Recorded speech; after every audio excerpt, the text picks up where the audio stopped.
This is Reverend Meghan Smith Brooks, and we're going live today, Monday, May 27th at 3 p.m. Eastern Time. And I'm really delighted to be here with you.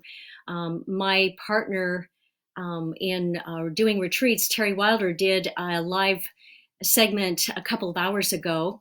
So I hope you caught that. She and I are committed to doing a 4-day series on Facebook Live at the same time, Monday through Thursday this week. So every day at 3 p.m. Eastern Time, you can check in and find me. And every day at 10 a.m. Pacific Time, which would be 1 p.m. Eastern Time, you'll find Terry. And we're going to be talking about different aspects of what is grief and what can we do about it. A real mystery, but also it's very relevant to what's going on in the world today.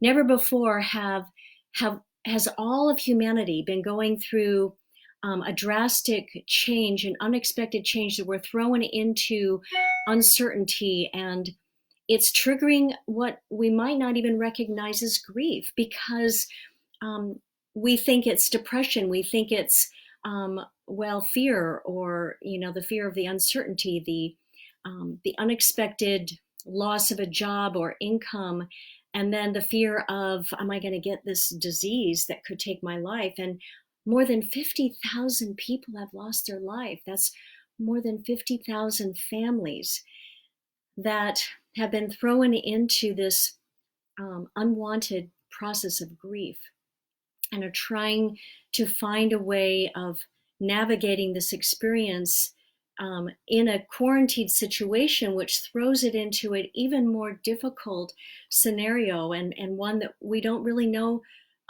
how to manage, how to navigate, and we don't know how we're going to emerge from this. And so for those of us that keep talking about, well, let's get back to normal, I don't know what normal is, but I'm pretty sure it's not going to be the way that it was.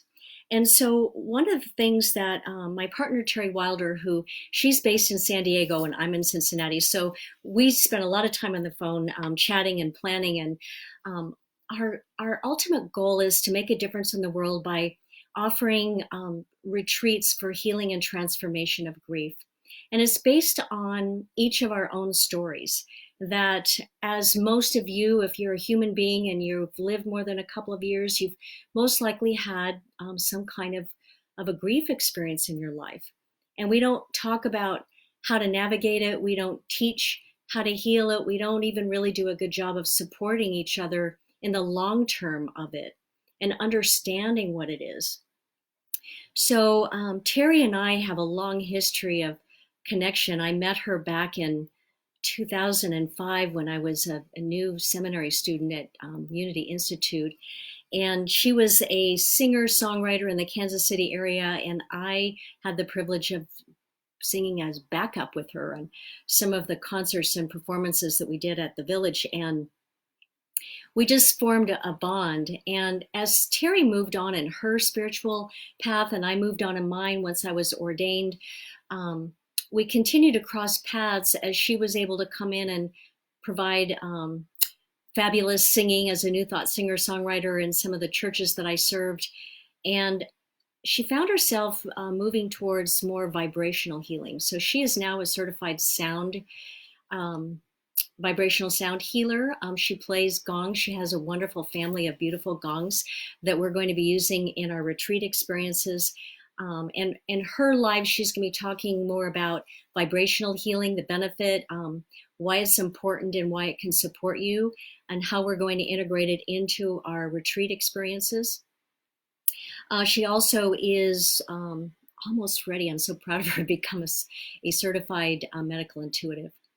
In my process, I've been a spiritual educator as a licensed Unity teacher for 25 years and became ordained in 2007 and added another level of credentials. So in serving spiritual communities, teaching spiritual classes, doing spiritual counseling, I've had a rich experience of supporting people and working with them in their traumatic experiences in times of crisis.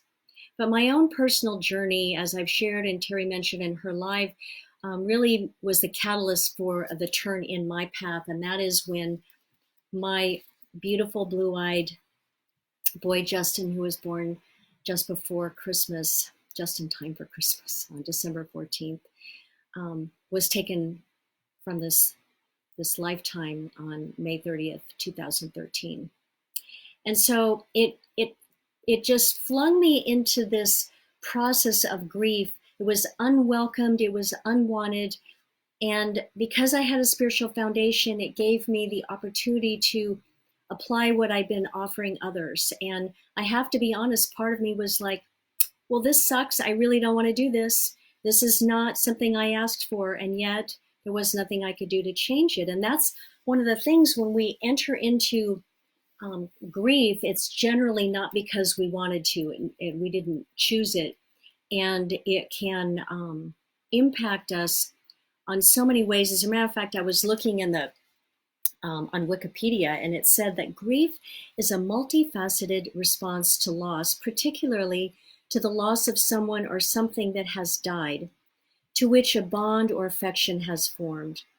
And although conventionally focused on the emotional response to loss, it also has physical, cognitive, behavioral, social, cultural, spiritual, and philosophical dimensions. Wow. So no wonder it hits us so hard. No wonder we feel like we're thrown out of our body, or we don't know how to function, that we don't even recognize who we are, because it changes us the moment it hits us. And part of the what we struggle with grief is trying to scramble back to who we are, even the people around us. And so when we're looking at the world right now, how many of us are looking at, well, how soon can I get back to the way it was? And holding my breath until then. And yet instead, we're grieving that because we don't know when it will come back. And if we're really honest with ourselves, we'll realize it's not going to come back the same way. And so this time that I have to grieve what was is an opportunity for me to prepare with what will be, and how will I emerge from this. And that's the gift that grief offers us, is to get to know ourselves a little better.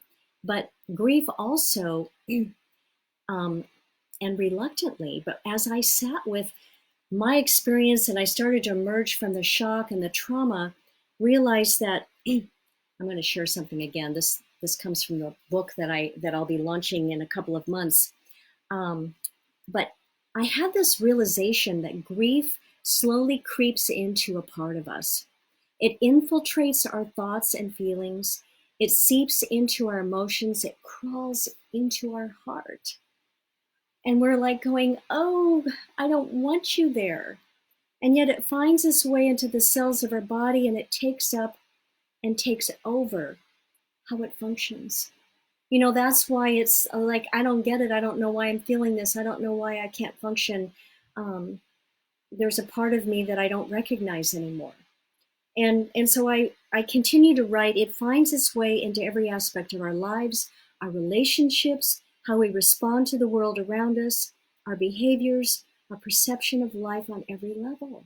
When we look at what the meaning of grief is, we realize there isn't one area of our life it doesn't touch, that it doesn't impact, that it doesn't take over in some way. And so if we're unprepared, if we don't have any tools or practices or even understanding or a foundation to support us on, it's no wonder that it can devastate lives, and that so many people never recover from that. I remember Terry talking about her mother having lost 2 children, and how she never really recovered emotionally. It was very hard for her to be there for the rest of her children, and I can understand how that could be. And so one of the things that I also wrote in my book is, we get to the point where we can't recognize ourselves in time, as it has taken up residence in who we are.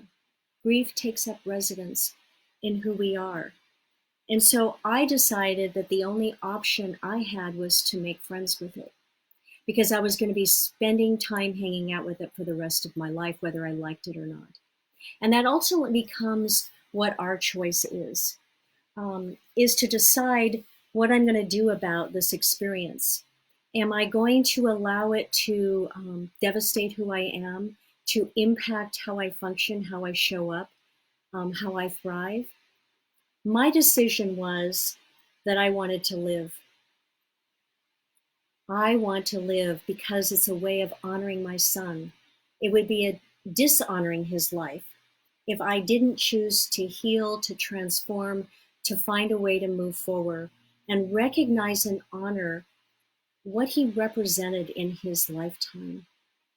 That there was something that he offered me if I was willing to look at it, if I was willing to consider what it was, because in that way it made a difference that he existed.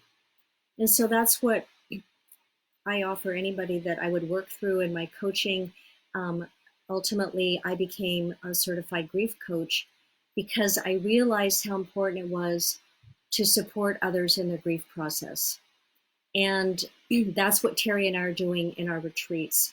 So we wanted to take the time to, one, ask you, are you ready to make that decision to live? Are you ready to make that decision to heal and transform any grief that you're impacted with, whether it's something that's triggered now or it's unresolved grief you've been carrying around and you know it still impacts you and you want to find a way to move through it in positive, powerful, empowering ways.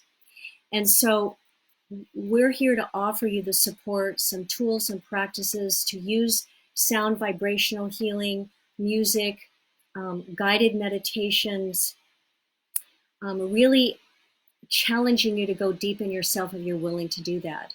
And we're hoping that you'll want to say yes, that you'll be willing to join us. So um, on May 9th, that's coming up in a little less than 2 weeks, on Saturday from 9 a.m. to noon Pacific time. That would be noon to 3 p.m. on Eastern time, and you figure out those time zones in between. But we're going to be doing a virtual retreat on Zoom. And all you have to do is go to my alternative ministry website, which is unityawakeningways.org/retreats. And it will give you all the details you need and the opportunity to register. But we also, every day we're going to talk a little bit more about grief and the different ways that we found works for us and how we can support you. But we're also going to be offering a free webinar this coming Saturday, May 2nd, from 10 a.m. Pacific time or 1 p.m. noon for about an hour. And it's really going to be a question and answer so that you can go live with us. We can share some things, maybe an exercise is sort of like a little tidbit to see what it would be like and answer your questions, because we really would like to have all of you join us on May 9th. It's a much richer and more exciting and fun experience for Terry and I when you join us, when you participate with us.